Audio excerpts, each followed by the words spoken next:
Okay. Thank you. Whoops. Okay, let me get my slides. There we go.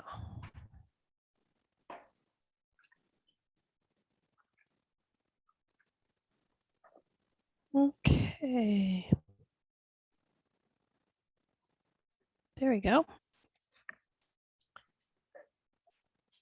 Okay, so Art Nouveau was a important but very short-lived art movement. It was from 1890 to 1905. I've heard it a little bit different span of time, but it's always about 20 years, though some people think it started earlier and went later.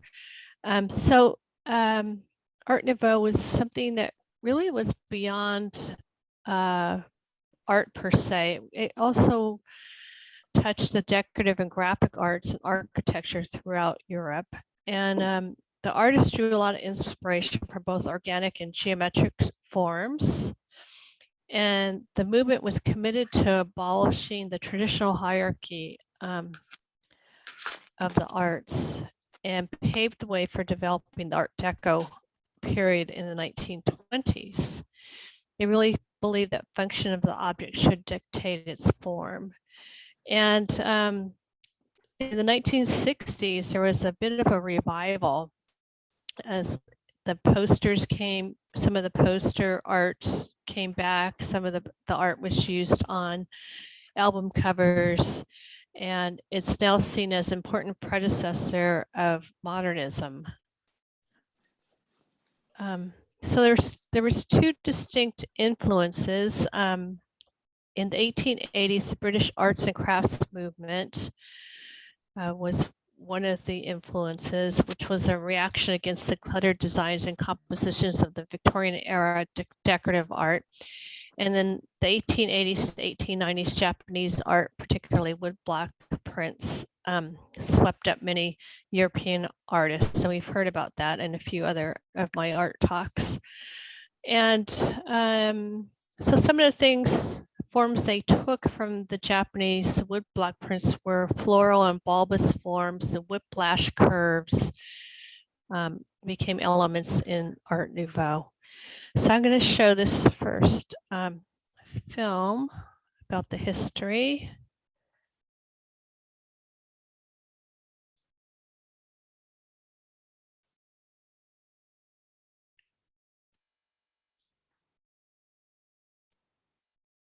Are people having a hard time hearing me? I see some comment from Meredith. I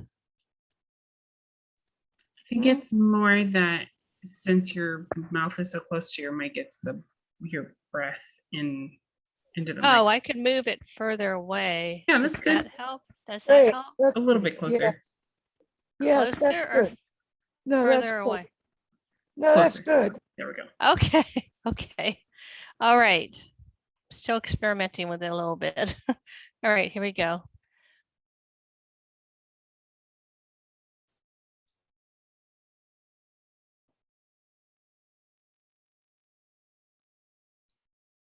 Oops, okay. By the late 1800s, art in Europe had taken a decidedly academic turn. To be considered a serious artist, individuals had to attend one of the many arts academies. They needed to commit to a rigorous study of line, shape, form, and texture, with the ultimate goal of producing paintings of idealized figures and landscapes. And of course, for all the artists who did just that, some thought academic art was rubbish and reacted accordingly. They believed art isn't meant to be studied like science or math. They thought art flows from the soul, twists through the consciousness, and decorates life with its beauty. These rebel artists, driven to impart their own style in the art world, were the innovators of the very short but highly influential movement known as Art Nouveau. Lasting from approximately 1890 to 1910, Art Nouveau, which means new art in French, moved away from imitation of real subjects and moved towards the flowing and twisting lines and shapes of nature.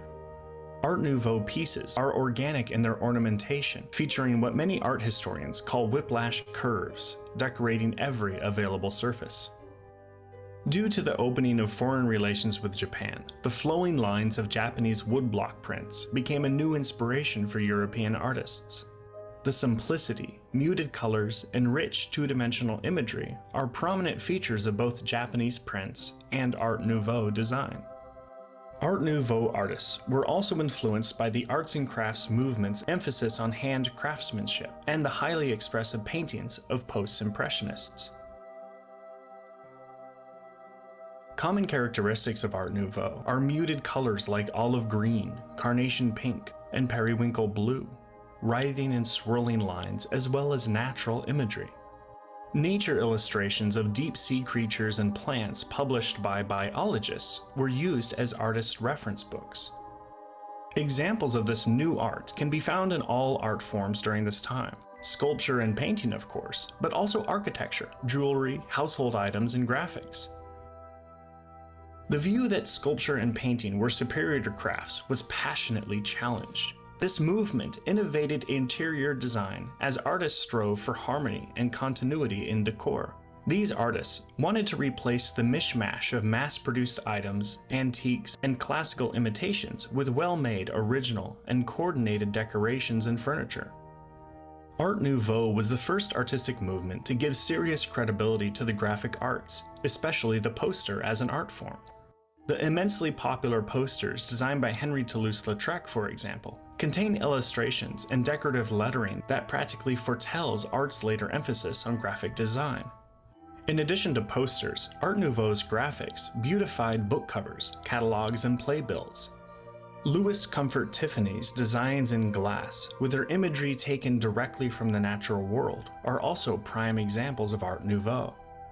Tiffany's stained glass lamps and windows are special because, unlike typical stained glass, which is created by painting on clear glass, Tiffany's windows and lamps featured subtly dyed, opalescent glass. The ornamental nature of famed Austrian painter Gustav Klimt, whose work is another example of Art Nouveau at its most dominant. His work is decorative, colorful, and contained gold leaf, like in the painting The Kiss, and the portrait of Adele Bloch-Bauer, which leave no space unadorned. The twisting organic lines of Art Nouveau can also be found in the paintings and illustrations of Czech artist Alfons Mucha. His elongated depictions of actresses and fantasy women, decorated advertisements, theater posters, and more. One of Mucha's best-known works is a set of decorative panels, The Seasons, which personifies the seasons as sensuous women that illustrate both the character of each season individually, as well as the harmony of seasons throughout the year. Art Nouveau had a great run, and even though it lasted only 20 years, the work produced during this period made a lasting impression on the art world. Towards the end of Art Nouveau's heyday, the prevailing aesthetic eventually gave way to the more industrial lines of modernism and the more predictable geometric forms of Art Deco.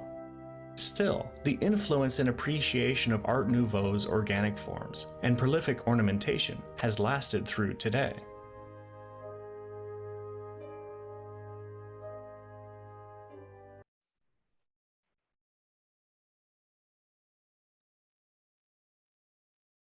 Okay. Let me go back to my, does anybody have any comments? I have one. Okay.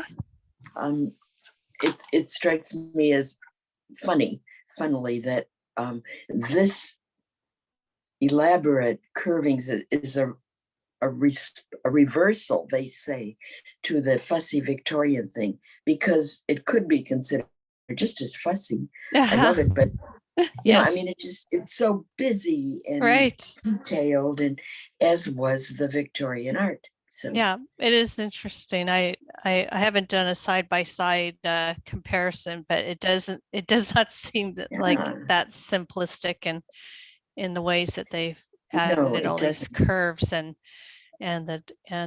also the furniture is very, very decorative. So yeah, yeah, so- it'd be interesting to do Well- a comparison of the two. well, maybe if that phrase just wasn't spoken or written, it'd be fine by me. You know, it just seemed inappropriate Okay. phrase. Yeah, it'd be interesting. I might go back and do a comparison just to see how realistic it is or not realistic. Okay. All right, so I wanted to go a little bit more in depth about the Tiffany Studios because there was a woman artist there named Clara Driscoll, and she was responsible for making one of their most popular lamps, which is called Wisteria. And so again, the Wisteria, what the lamps were excuse me, influenced by Impressionism and Japonism. And the Wisteria actually is native to both the Eastern United States, where Tiffany was based, and also to China, Japan, and Korea. And Clara Driscoll was head of the Tiffany Studio Women's Glass Cutting Department. And she created over 30 of the company's famed lamps, including Daffodil, Dragonfly, and Peony models. And it was an important moment for women designers at the turn of the century who were put in charge of a significant section of the firm's production. And she commanded a $10,000 a year salary as one of the highest paid women of her time. But she was required to leave Tiffany when she got married in 1909. So here's actually the Wisteria lamp, and I'll show a little video about her and it. We are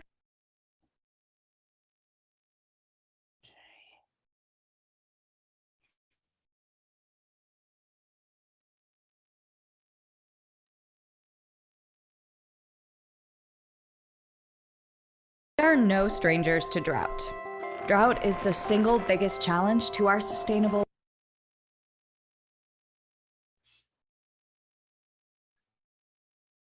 The Wisteria is one of the most recognizable, beloved, and celebrated lamps created at the Tiffany Studios.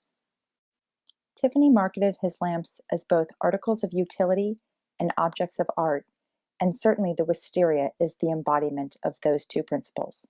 Regardless of whether it was lit or unlit, the boldly colored purple glass and solid bronze base would announce its presence in any room. This lamp was designed by a woman named Clara Driscoll, who was the manager of the women's glass cutting department at the Tiffany Studios. She oversaw a small team of women known as the Tiffany Girls. Driscoll and some of her colleagues were responsible for designing many of Tiffany's most famous lampshades. Tiffany believed that women had a superior sense of color, which made them better glass selectors, and that their small fingers made them more readily able to handle the tiny pieces of glass required for many of the little lampshades. The Wisteria lamp is a case in point. The design includes just under 2,000 tiny pieces of glass, and each piece of glass had to be selected, cut, wrapped in copper foil, and soldered together. It's no wonder that this was one of the most expensive lamp models that the Tiffany Studios produced. In 1906, it retailed for a whopping $400. That may not sound like a lot of money to us today, but considering that you could purchase a lamp for $1 in 1906, this was obviously a luxury object. Look at the flowers. They're very uniform in color and shape. How to select glass in such a way that you can make out individual blossoms, that the design isn't static or just downright boring. It took great skill and great patience to successfully select a Wisteria lampshade. In a letter to her family, Clara Driscoll recounted a disastrous event that occurred while the Tiffany girls were working on a rush order of Wisteria shades. She writes, "The Wisteria lamps were in an awful rush, and the girls were going to work overtime in the afternoon. At 3 o'clock, a most tragic thing happened. The scrub woman was cleaning the floor under the easel when she suddenly decided to get up. Of Of course, she took the whole easel with her, and immediately the work of 4 girls for 6 days was in about 9,000 pieces over the floor in an undistinguishable heap. The catastrophe was so great that there was not even a word of regret. About 6 of us fell to work without a word to repair damages. As for the scrub woman, she looked around in a dazed way for a minute and then calmly went on scrubbing, the only untroubled and carefree person in the room. It was possible to save most of it, but an awful piece of work to find the place of each little piece.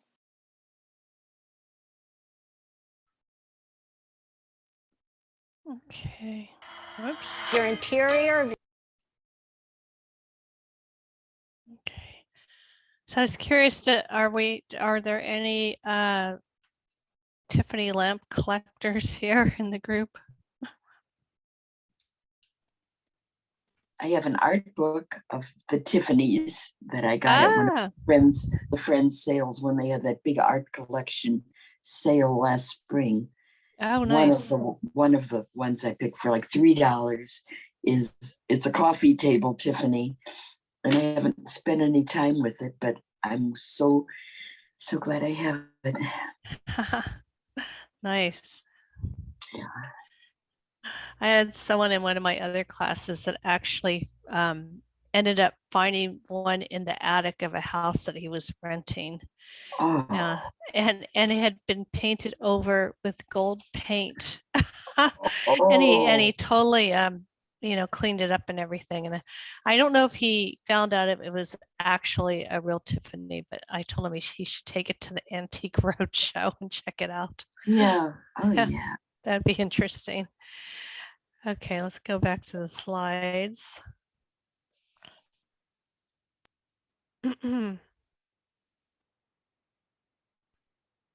Okay, so I'm going to talk about Toulouse-Lautrec, who lived from 1846 to 1901, who passed away at a pretty young age. Oh, I didn't know there was a Tiffany show at the Crocker. Someone just put into the chat that the Crocker's in Sacramento, and the show's up till September 20th. Oh, there you go. It's a good place to go check out go check that out. So Toulouse-Lautrec is one of Art Nouveau's most important graphic artists. He was a painter also, but he's mostly known for his posters, and he's responsible for raising the poster from the realm of advertising ephemera to high art during the 1890s. And he would break things down to simple rhythmic lines and be able to suggest a sense of movement in space. For example, with the French can-can dancer's dress. And some of the outlines were due to the influence of Japanese prints, as well as the lighting in nightclubs, which made things more simplistic and indistinct because of the dimly lit room. And this is his most famous poster you probably have seen about the Moulin Rouge. I have a little video about him.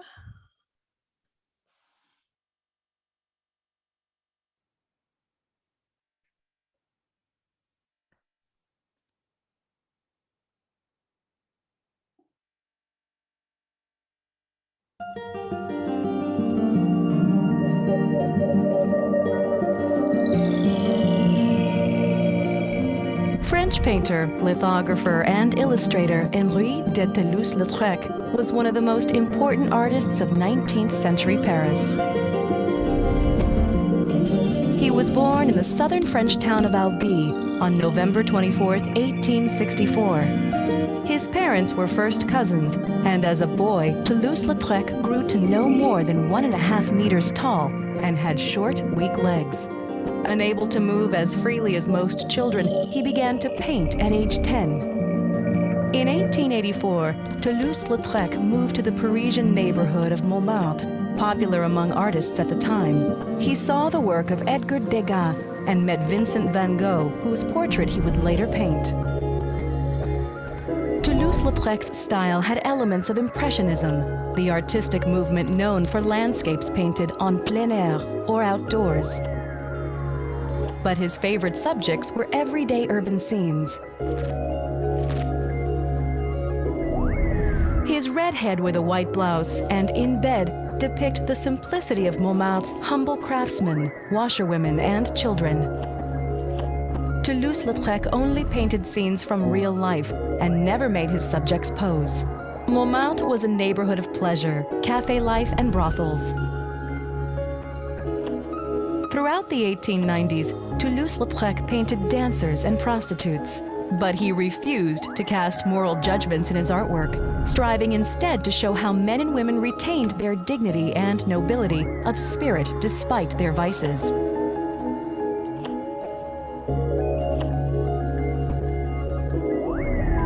In 1889, he painted La Toilette, which opened a window onto life in the brothels where the artist spent many of his days. He painted the work on location. Using a small number of colors, Toulouse-Lautrec actually left parts of the gray canvas unpainted. In the 1894 work, Au Salon de la Rue des Moulins, the inside of a brothel became emblematic of hedonistic city life. Toulouse-Lautrec's works depicted the world glamorized in publicity posters, some of which he painted as well. His Moulin Rouge, La Goulue of 1891, stands out for its originality. The geometrical design of Japanese prints served as a great inspiration for Toulouse-Lautrec's posters. The foreign art form's influence was particularly evident in his advertisements for Jean Avril, which later immortalized the Can-Can dancer. Toulouse-Lautrec used an innovative lithographic technique that made advertising copy easily comprehensible. The artist was not immune to the vices of the world he portrayed. He developed a drinking problem and suffered from depression. Toulouse-Lautrec died in 1901. He was 36. More than his paintings, Toulouse-Lautrec's posters greatly influenced artists who came after him. His posters marked a turning point in the field of advertising.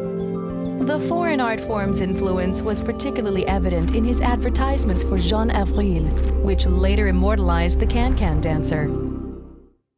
Okay.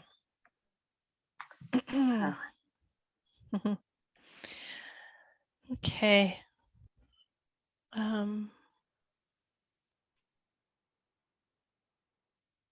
will go back to my slides. And we'll talk about Alphonse Mucha, who's a Czech artist who lived from 1860 to 1939. I think he also did not live to a ripe old age. He was a painter, an illustrator, graphic artist living in Paris. And he's best known for his distinctly stylized and decorative theatrical posters of Sarah Bernhardt. In 1912 and 1926, he returned to his homeland and devoted himself to painting a series of 20 monumental canvases known as the Slav Epic, depicting the history of all the Slav peoples of the world. And in 1928, on the 10th anniversary of the independence of Czechoslovakia, he presented the series to the Czech nation. It's now on display at the National Gallery in Prague. And he didn't so much like to be connected with the Art Nouveau movement, was very proud of his historical painting.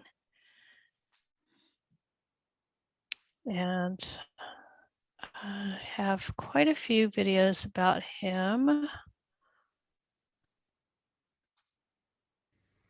Hi.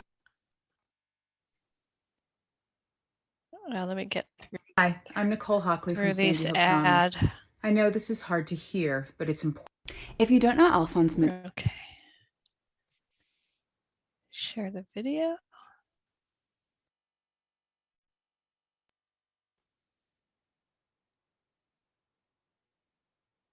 by name, you've almost certainly encountered his work even by way of modern graphic design. The Czech artist who lived from 1860 to 1939 played a pivotal role in the establishment of Art Nouveau, a late 19th, early 20th century attempt to marry decorative art and practical design, to coincide with the opening of a rare Mucha exhibition at Poster House, a brand new Manhattan space and the first museum in the United States dedicated exclusively to posters. This is the perfect time to acquaint yourself with the life and work of this is Several Circles. Oh, I'm gonna get past all the kitty cat stuff here. Okay. Born in the modern-day Czech Republic, Alphonse Mucha arrived in Paris in 1887, where he would become one of the most influential turn-of-the-century artists, alongside the Austrian symbolist painter Gustav Klimt, Catalan architect Antoni Gaudí, Scottish architect, designer, and painter Charles Rennie Mackintosh, and American glass artist and designer Louis Comfort Tiffany. Mucha was swept up in a multidisciplinary decorative movement known as Art Nouveau. Mucha never formally aligned himself with Art Nouveau for a prophetic understanding that it was basically too trendy, but his posters of goddess-like women set against dreamy botanical backdrops popularized the Art Nouveau aesthetic through an accessible medium that was both decorative and useful. His gorgeous, skillful artworks doubled as advertisements not only for the Art Nouveau movement, but for people and products. Mucha would eventually take Paris by storm, but his big break didn't come until 1894. Having grown up during a time when the ruling Habsburg Empire was practically strangling the traditions of its Czech territory, Mucha saw art as a golden opportunity to promote and revive Czech culture from an early age. But his planned trajectory was derailed following his rejection from the Academy of Fine Arts in Prague, and instead he found himself struggling to make ends meet as an apprentice painter. He eventually found patronage, which provided him with the means to afford proper artistic training. He moved to Paris in the late 1880s, where he was working as an illustrator for book and magazine publishers, when a beloved actress by the name of Sarah Bernhardt completely changed the course of his career. Bernhardt was to star in a Greek play, and she approached Mucha to design a last-minute promotional poster for her upcoming performance. He agreed to the commission and rendered an exquisite likeness of Bernhardt on stage, standing tall in a magnificent embroidered robe. The poster conjured a never-before-seen level of public interest and inaugurated a new, far more lucrative endeavor for the talented artist. By continuing to make promotional posters for Bernhardt, alongside spectacular costumes and sets for her performances, Mucha cultivated an aesthetic characterized by flat, elongated female figures and botanical bursts. His work was so striking and commercially optimal that he was soon contracted to design advertisements for champagne, chocolate, even rolling papers for cigarettes, each of which was inhabited by a regal, so-called Mucha woman. His work was exhibited at salon gatherings, in outdoor exhibitions, and magazine spreads, and it was during this period of intense popularity that Mucha's name was most closely linked to Art Nouveau for the clear stylistic parallels. But Mucha was never wild about his associations with the movement, which he generally dismissed for being too contemporary, when art as he saw it should be timeless. And all the while, Mucha never abandoned his nationalistic spirit. He infused his work with symbolic nods to his Czech roots in the way of traditional folk patterns and local flora. In 1899, Mucha began ideating his magnum opus, a series of paintings depicting the history of the Slavic people. Between 1904 and 1909, Mucha traveled back and forth to the US in search of financial support for his monumental project. Mucha toiled over what would eventually become known as the Slav Epic, a series of 20 imposing canvases, each portraying watershed events in Slavic history from the ancient to the modern day. In 1928, he presented and gifted the series to the city of Prague on the 10th anniversary of Czech independence. Just over a decade later, Czechoslovakia was invaded by the Nazis, and Mucha, a high-profile nationalist and known Freemason, was arrested and interrogated. He was released in poor physical and emotional health, and he died only months later in 1939. On view at Poster House until October 6, 2019, Alphonse Mucha, Art Nouveau, Nouvelle Femme, is the first exhibition of Mucha's work in New York City since 1923. The show surveys Mucha's instrumental role in democratizing art through poster advertisements, but it also pays tribute to the female subjects whose wiles were put to marketing use, a tactic that's still very much alive and well in modern-day advertising. While Mucha's unique style is a relic of a bygone aesthetic movement, his body of work remains one of the most beautiful and influential art historical practices. Thanks for watching Several Circles. Subscribe below for more clips about historic. Okay.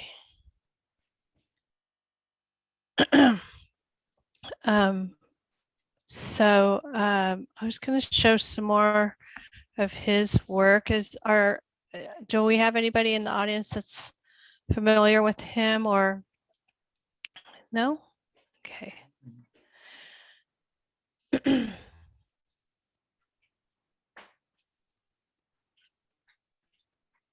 um,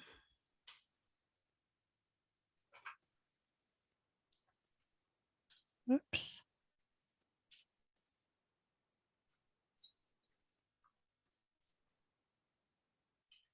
Okay, this is actually a trailer of a movie that's about him, but I thought the trailer was pretty good. Haven't seen the whole film.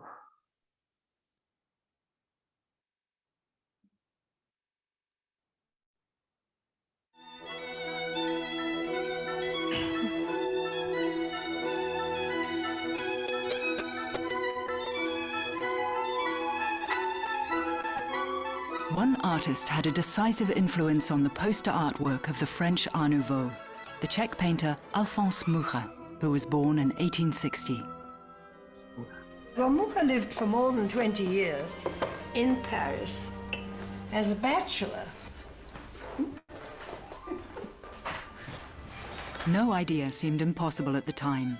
If Mucha could have shortened the Eiffel Tower by 2/3, tourists to Paris would be able to photograph this Mucha building today. And so it was extremely avant-garde in one sense, but at the same time, you had a tremendous amount of interest in symbolist art, symbolist painting, and with it went interest in Freemasonry, talking to the dead. Mucha was absolutely fascinated by the occult. After 20 years, he turned his back on Paris forever. He just wanted to be a painter. He wanted to paint a gigantic epic for his people. These are huge paintings. The pictures were hidden from the Nazis in 1937 and only rediscovered by the Mucha family 25 years later. No, it was rolled up and hidden, and that probably saved it after all. But at the end of the war, nobody knew where these enormous canvases were. Mucha arranged the themes of the Slav epic so that 10 of the canvases are devoted to Czech topics, and the other 10 to other Slavic culture. The cycle of paintings was divided into 4 themes: culture, allegory, religion, and military. We need to re-examine Alphonse Mucha, and there's no better place to do it than with the Slav epic. And we need to understand 2 things. The first is that he is not primarily a decorative artist.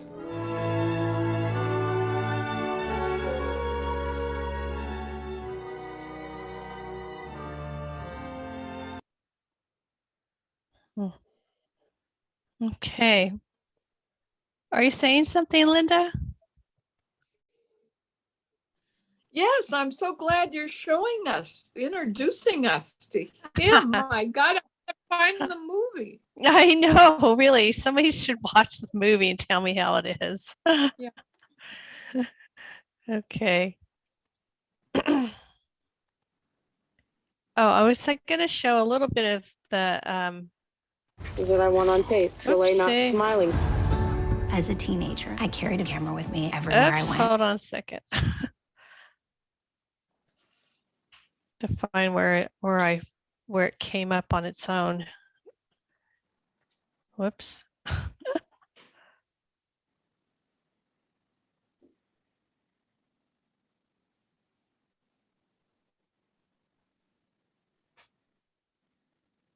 Okay. I just make sure. Okay. All right.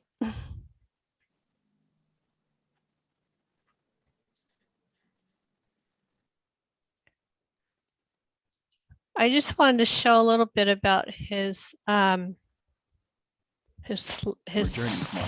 I get past this. Buy something. Okay, I just wanted to show a little bit of the gallery where his these huge paintings are in Prague.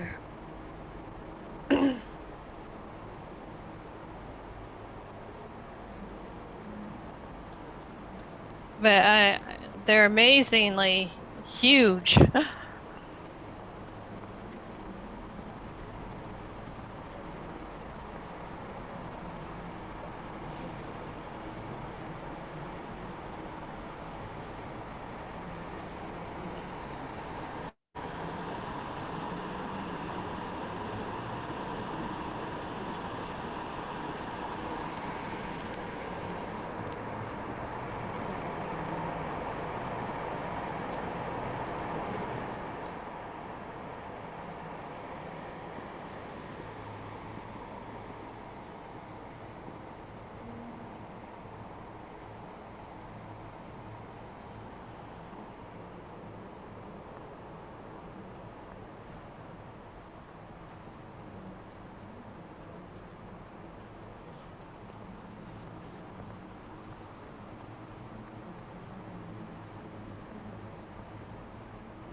And I can't believe I was in Prague and I didn't see them. I just kind of kick myself now. I didn't know about them at the time. So let me see. I showed that. I have a question, comment, Judy. Yeah. I wonder how does an artist work on such a huge, massive piece from a ladder, a scaffold on the floor? I'm not sure how he did that. I should look to see if I can find any graphics, any photographs of him painting them. I didn't You find see the any. relationship of the viewers in Yes. relation to the size of the thing. Well, and the other thing that's amazing is that they were actually hidden and they survived. You know, I don't know, where can you hide something? Hide those big rolls of paintings. I know, it's pretty amazing. I didn't hear any more information about that, where specifically they were found. So I'm going to go back to the slide. I had one more. Oh, shoot. I had one more video I wanted to show about him. And this is about his son talking about his father.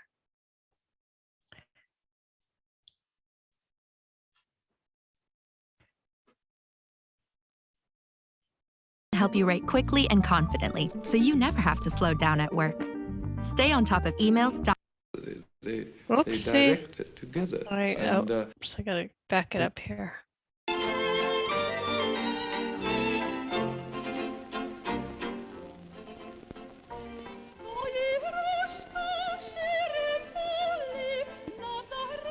In his time, my father was hailed as the supreme artist of women and flowers. He made his name in Paris as the greatest exponent of the style known as Art Nouveau.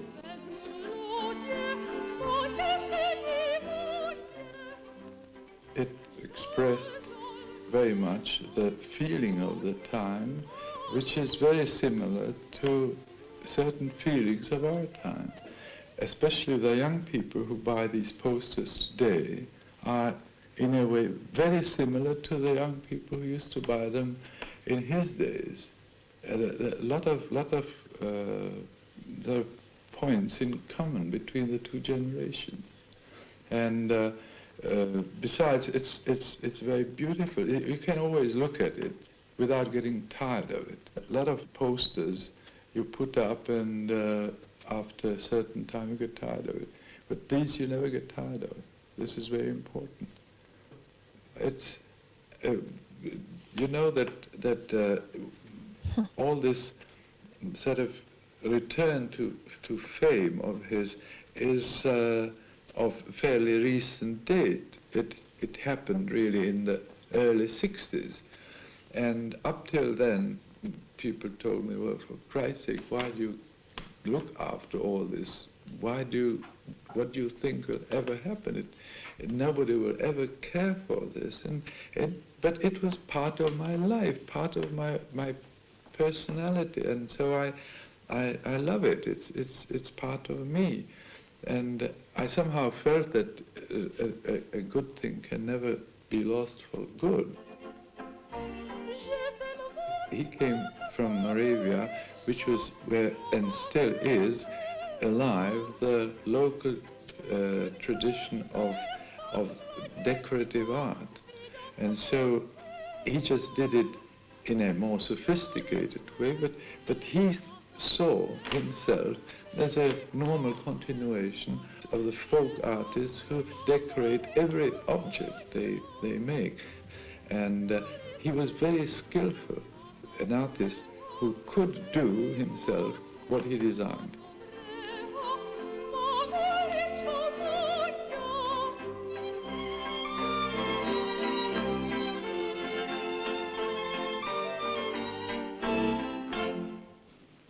It was destiny, he said, that brought him to Paris And it was the workings of fate that almost overnight turned a struggling young Czech artist from an earnest, impoverished romantic into the toast of the city. The still Mucha seemed to be waiting to emerge fully formed. This turning point was a last-minute commission for Sarah Bernard to design a poster for the play Gismonda. My father did it and waited gloomily for the verdict. Bernard was delighted, and she signed him up for a 6-year contract. He admired her very much. He admired her as an artist, and he worked with her not only on posters. He was really her stage designer. He was her artistic director of the theater. He even did some productions with her, like the Dame aux Camélias. They produced together. They directed together, and he admired in her what he considered, is the first thing for an artist, and that is that she worked hard. For him, 16 hours a day of work was the minimum an artist should do. From 1895 to 1900, he produced 9 posters for Sarah Bernard. He also advised her on her hairstyle, selected material for her dresses, and designed. Okay. I think that was sort of so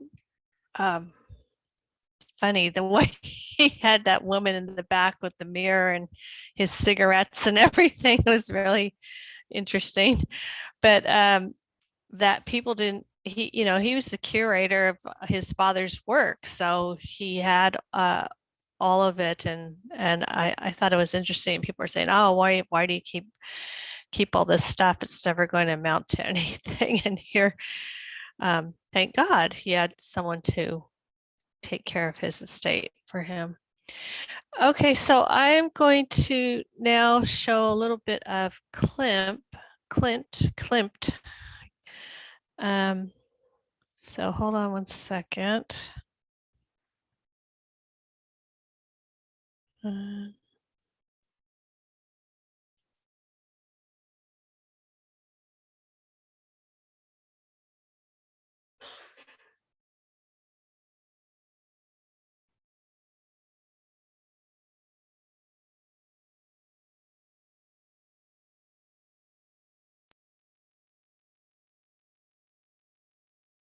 Oops. Oh, here we go. Okay, Gustav Klimt. He lived from 1862 to 1918, an Austrian symbolist painter. And he was a prominent member of the Vienna Secession movement. He's noted for paintings, murals, sketches, and other objects of art. His primary subject was the female body, though he also did Tree of Life and some other beautiful paintings. This is his most famous, The Kiss.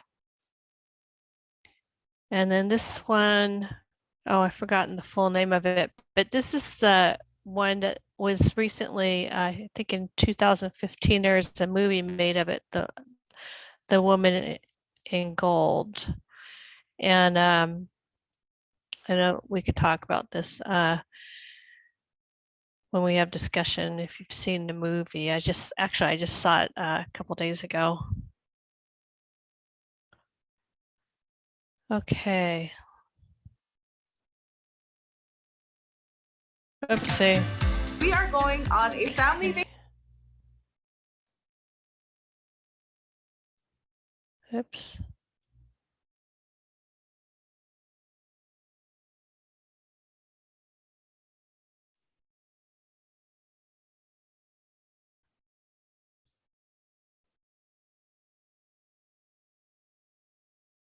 Okay, I'm gonna share this.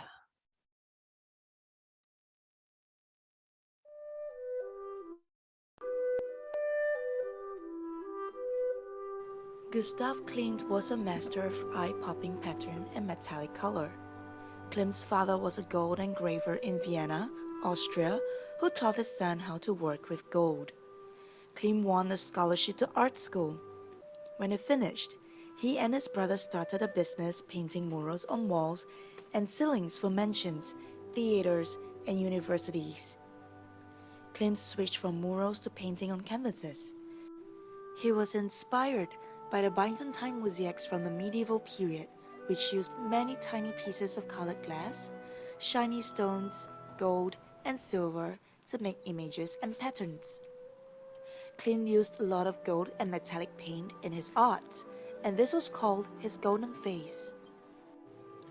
Klimt was part of a group of artists in Vienna who were tired of the realistic art that had been made for hundreds of years. They believed that art was everywhere, and decorative crafts were just as important as fine art. They wanted their art to symbolize something beyond what appeared on the canvas. They wanted to use bright colors. They also wanted to use swirling, flowing lines. They called their style Art Nouveau, or New Art. Klimt loved patterns. He would repeat shapes, lines, or colors in an arrangement. Do you know where you can find decorative patterns around you? Look around. Where can you find decorative patterns? The painting that you see now is entitled The Kiss. It was made in 1907 to 1908 using oil on canvas with gold and silver leaves. This glowing painting of a man and woman is filled with emotion. The man kisses the woman's cheek as if it is their last kiss, or maybe it's their first. The focus is on their heads and faces. Everything else is a swirl of patterns. They appear separate, yet also united in their tight embrace. Throughout his life, Klimt's paintings are largely about some of life's most important questions, such as the love between a man and a woman, the course of life from childhood all the way into old age, and the subject of sickness and death. Klimt's sister died when he was only 12. His father and brother passed away when he was 30, and his mother and other sisters slipped into depression and sadness ever since. His own son died too when he was just a few months old. Perhaps these feelings of life and death are so strong in him that it translates to powerful images as he paints. One of them is the Tree of Life. Let's take a look at Klimt's painting. Do you see the symbols of life and death in this painting? In early mythologies and in many cultures, the Tree of Life signifies the connection between heaven and earth and the underworld. One of the most important qualities of the Tree of Life is that it challenges the viewer to spend more time admiring the rich painting while trying to decipher all of its symbolic meanings. In this painting, Klimt used many rich materials such as gold for paint and other luxurious techniques to illustrate a magical world. The presence of a single blackbird draws the viewer towards the central part of the painting. The blackbird is a reminder that everything that has a beginning also has an end, as blackbirds have been used as a symbol of death by many cultures. The Tree of Life is among the most recognizable images from Gustav Klimt's career. Do you like his painting of the Tree of Life? Okay. Okay, that's kind of a little bit simplistic, but a little overview of him. And I was just wondering if anyone had,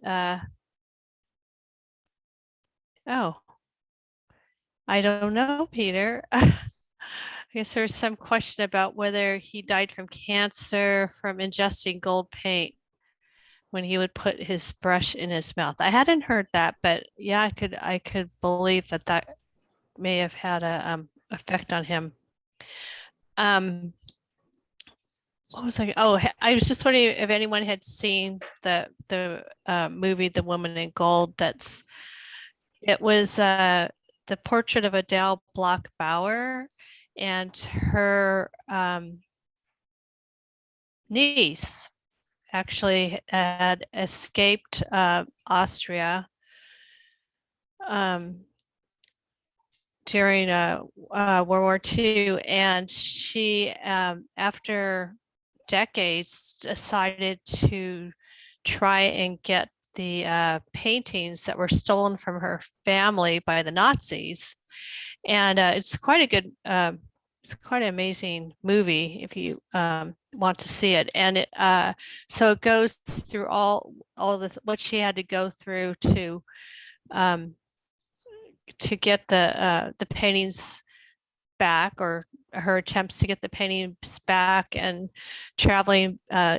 She had decided she was never going to go back to Austria because it was so painful for her, and she lost her parents and everything. But then she ended up going back to Austria to work on this case to retrieve paintings. And so it's really, I thought, a very well done film. So does anybody have any stories or thoughts about the Art Nouveau movement or any of the artists we talked about today? What was I going to say?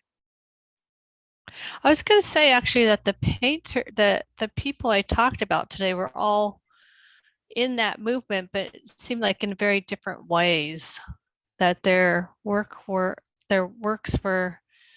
not necessarily all the same, but had some same qualities. Lena, were you going to say something?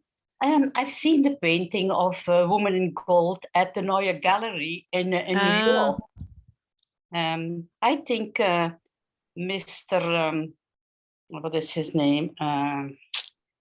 The owner of the gallery, Mr. Lauder bought it, and it's on view in his gallery, the Neue Gallery in New York. Yeah, I had heard that she had sold it. The niece, yeah, for quite a bit of money. So I guess now we can see it in New York. I believe she didn't want it to be. They a lot of a big issue is that people thought that painting represented Vienna, and they didn't want it to leave the country. But she got it out of there, and it never returned to Vienna, as I understand it. So now it's in the U.S., which is. And I think Mr. Lauder is originally Austrian. Oh, okay. You know, he is the brother of Estée Lauder. Oh, okay. Because in the film, he did approach her about the painting. So, and he got it. Wow. Okay. Good to hear what happened afterwards. Okay. Any more comments? Okay. So we have one more. Oh, I'm just looking in my chat to see if there's anything I wanted to cover. Yes, I agree that some people feel that the work of Toulouse-Lautrec and also Mucha were considered illustrations in a way, and they created these posters that they felt made art accessible to the masses. But as we could see in the videos that we saw today, they were able to do, I mean, they did work far beyond that. Especially Mucha actually ended up, leaving that whole movement and going his own way to do those epic Slav paintings. So yes, I think that was what his concern was that it was too contemporary and too, what did he say? Oh, too modern, and that he wanted to make timeless art. Of course, his posters are rather timeless anyway, but I think his true love was doing the huge the massive, huge paintings that he did. So, oh, and then I guess the Tiffany show's up on till September 12th, not September 20th. So if anybody wants to get out there to see that. So we have one more week for summer quarter, and then I'll be taking a little bit of a break before fall starts. And let's see, let me see what the date is for the fall.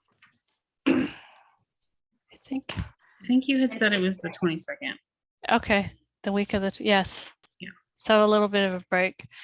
And next week we're gonna, I'm gonna talk about Kenridge, who's a South African artist. So that'll be the last one for summer. And also, if anyone wants to give, and I know I asked this before, but if anybody wants to give Kate any, or Kat any suggestions for possible people for me to research for lectures, that would be great. Okay. All right. Thanks, everybody. See you next week. Bye-bye. Bye, Judy. Bye-bye. Thank you. Welcome. Thanks. Thank you.